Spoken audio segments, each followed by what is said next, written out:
Voici à quoi pourrait ressembler la France en 2050 si on ne fait rien pour changer ce problème majeur.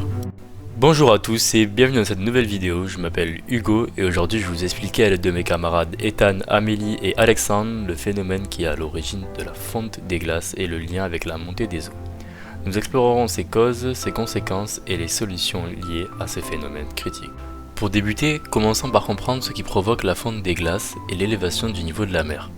Deux types de glaces sont particulièrement mis en jeu, les calottes glaciaires qui sont des neiges compactes et les glaciers. Les calottes glaciaires sont d'énormes masses de glace qui recouvrent des régions entières comme l'Antarctique et le Groenland.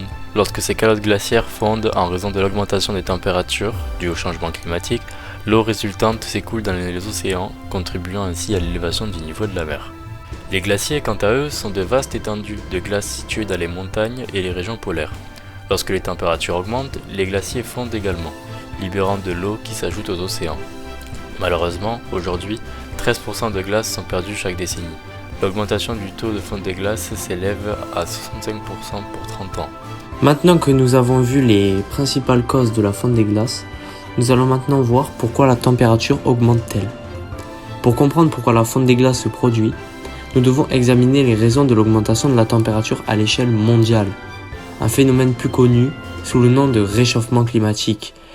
Dès qu'on parle de réchauffement climatique, les gens pensent tout de suite à certaines images comme celle-ci d'une usine ou encore de la Terre qui souffre. Et en effet, c'est cela. Mais il y a plusieurs phénomènes de réchauffement climatique. Mais qu'est-ce que l'effet de serre et comment fonctionne-t-il ? L'effet de serre fonctionne en 5 étapes. La première, celle du soleil qui émet de l'énergie sous forme de rayonnements visibles et invisibles, les rayonnements infrarouges et ultraviolets. Ensuite, le rayonnement infrarouge du soleil traverse l'espace et l'atmosphère terrestre et est absorbé à 70% par la surface de la Terre, ce qui réchauffe naturellement les sols et les océans, qui émettent à leur tour un rayonnement infrarouge. La troisième étape est la réflexion vers l'atmosphère sous l'effet de la réverbération. Dans l'atmosphère, une partie du rayonnement provenant de la surface terrestre s'échappe vers l'espace, mais une autre partie reste piégée dans l'atmosphère par les gaz à effet de serre. Ces gaz absorbent le rayonnement et le renvoient à nouveau vers notre surface terrestre. Nous pouvons voir grâce à ces deux documents que les origines d'émissions de gaz à effet de serre en Bretagne sont tout d'abord causées par l'agriculture principalement. 40% de ces gaz à effet de serre sont causés par ceux-ci, 32% par les transports, 18% par les habitats et les bureaux, 8% par l'industrie et 2% seulement par les déchets. Nous pouvons voir aussi dans ce fromage représentant les émissions de gaz à effet de serre par secteur en France que l'énergie cause 11% des gaz à effet de serre, 28% sont causés par les transports, 21% sont causés par l'agriculture et les herbivores, 18% par les résidentiels tertiaires et 22% par l'industrie. Les principales sources d'émissions de gaz à effet de serre comprennent donc la déforestation, l'utilisation généralisée de combustibles fossiles pour la production d'électricité notamment, mais aussi le chauffage, les transports et l'industrie, ainsi que les émissions liées à l'agriculture et l'élevage. Les émissions de gaz à effet de serre sont au cœur de cette élévation des températures. Ces gaz, tels que le dioxyde de carbone, le CO2, le méthane, CH4 et le protoxyde d'azote, N2O, proviennent de la combustion des combustibles fossiles, de la déforestation et beaucoup d'autres activités humaines. Ils augmentent la concentration de ces gaz dans l'atmosphère, créant ainsi un certain effet de serre. La fonte des glaces et la montée des eaux entraînent des conséquences profondes et variées. L'augmentation du niveau de la mer est l'une des conséquences les plus visibles. En effet, comme on peut le voir sur la simulation, beaucoup de métropoles pourraient se voir submergées. Cela entraînerait une migration forcée pour des millions de personnes et provoquerait de graves crises humanitaires. Il existe des exemples concrets tels qu'au Bangladesh, où les inondations côtières et les cyclones fréquents ont conduit de nombreuses personnes à fuir leur maison, en particulier dans les zones basses et vulnérables du pays. De même pour la Louisiane aux États-Unis, où la population est confrontée à des inondations de plus en plus fréquentes. Enfin, aux Maldives, situées dans l'océan Indien, certaines îles ont déjà été évacuées et le gouvernement envisage des mesures pour relocaliser des communautés entières. Les écosystèmes marins subissent également des perturbations, avec des conséquences graves sur la biodiversité marine. L'une des plus importantes est le blanchissement des récifs coralliens.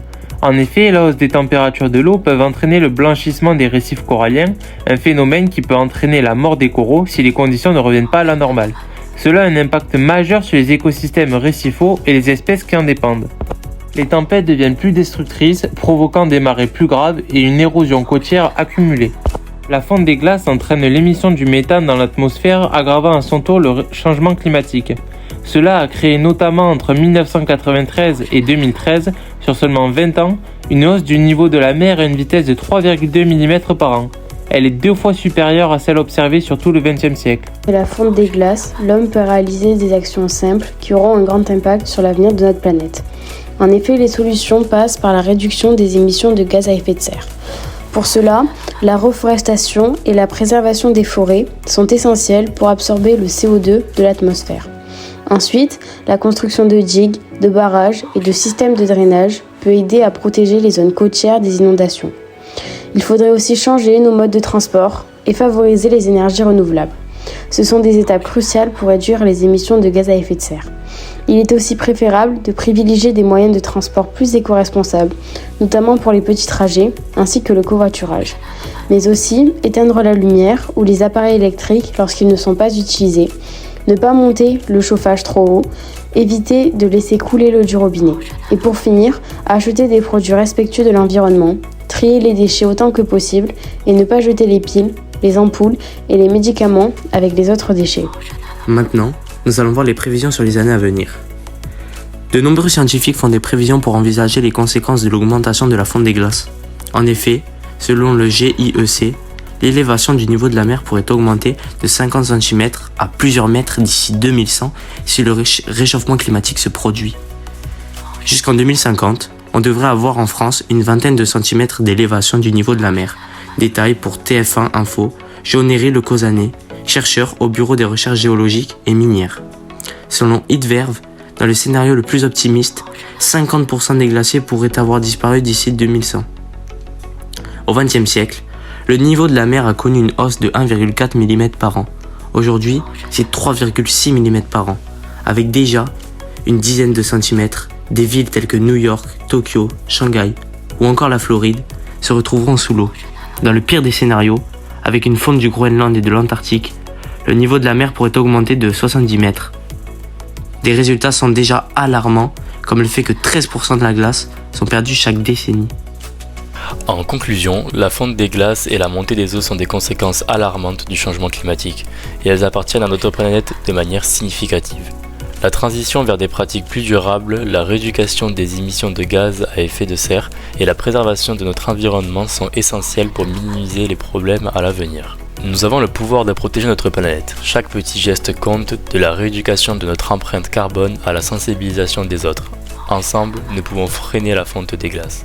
Et voilà, c'est déjà la fin de cette vidéo, j'espère qu'elle vous a plu. Le but de cette vidéo était de vous faire prendre conscience des dangers que court cette planète et comment nous pouvons y remédier. Donc sur ce, n'hésitez pas à vous abonner en activant la cloche et à lâcher un petit pouce bleu.